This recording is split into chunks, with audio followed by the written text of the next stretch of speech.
بسم اللہ الرحمن الرحیم والفجر فجر کی قسم وليال عشر اور 10 راتوں کی والشفع والوتر اور جفت اور طاق کی واللیل اذا یسر اور رات کی جب جانے لگے هل فی ذلك قسم لذی حجر اور بے شک یہ چیزیں عقل مندوں کے نزدیک قسم کھانے کے لائق ہیں کہ کافروں کو ضرور عذاب ہوگا۔ الم تر کیف فعل ربک بعاد کیا تم نے نہیں دیکھا کہ تمہارے پروردگار نے عاد کے ساتھ کیا کیا؟ ارم ذات العماد جو ارم کہلاتے تھے اتنے دراز قد، التي لم يخلق مثلها في البلاد کہ تمام ملک میں ایسے پیدا نہیں ہوئے تھے۔ وثمود الذين جابوا الصخر بالواد اور سمود کے ساتھ کیا کیا جو وادی قرا میں پتھر تراشتے اور گھر بناتے تھے۔ فرعون ذي الأوتاد اور فرعون کے ساتھ کیا کیا جو خیمے اور میخیں رکھتا تھا۔ الذين طغوا في البلاد یہ لوگ ملکوں میں سرکش ہو رہے تھے۔ فأكثروا فيها الفساد اور ان میں بہت سی خرابیاں کرتے تھے۔ صب عليهم ربك سوط عذاب تو تمہارے پروردگار نے ان پر عذاب کا کوڑا نازل کیا۔ ان ربك لبالمرصاد بے شک تمہارا پروردگار طاق میں ہے۔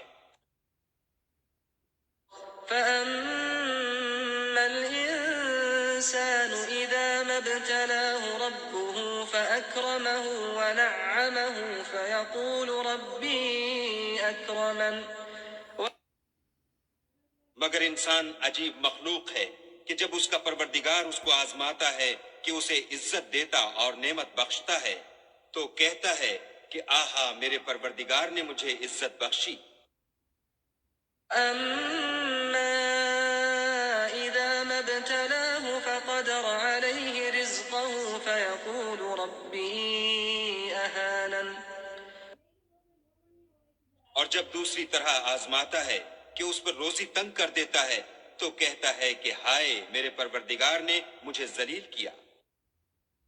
كلا بل لا تكرمون اليتيم نہیں بلکہ تم لوگ یتیم کی خاطر نہیں کرتے، ولا تحاضون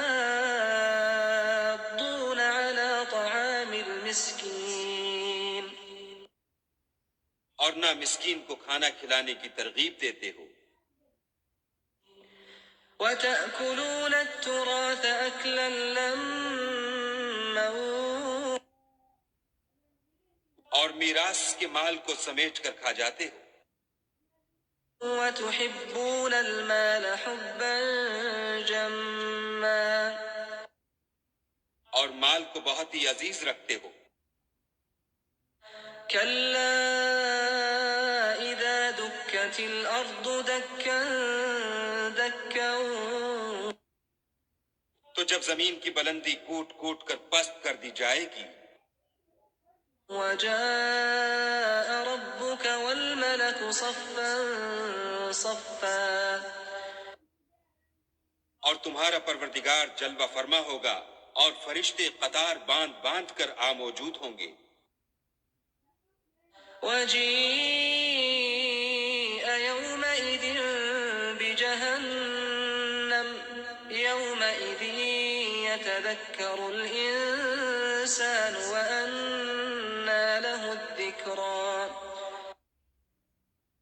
اور دوزخ اس دن حاضر کی جائے گی تو انسان اس دن متنبہ ہوگا، مگر اب انتباہ سے اسے فائدہ کہاں مل سکے گا۔ يقول يا ليتني قدمت لحياتي کہے گا کاش میں نے اپنی زندگی جاویدانی کے لیے کچھ آگے بھیجا ہوتا. فيومئذ لا يعذب عذابه أحد تو اس دن نہ کوئی خدا کے عذاب کی طرح کا کسی کو عذاب دے گا ولا يوثق وثاقه أحد اور نہ کوئی ویسا جکڑنا جکڑے گا. يا أيتها النفس المطمئنة اے اطمینان پانے والی روح، ارجعي إلى ربك راضية مرضية اپنے پروردگار کی طرف لوٹ چل، تو اس سے راضی، وہ تجھ سے راضی. فادخلي في عبادي تو میرے ممتاز بندوں میں شامل ہو جا وادخلي جنتي اور میری بہشت میں داخل ہو جا.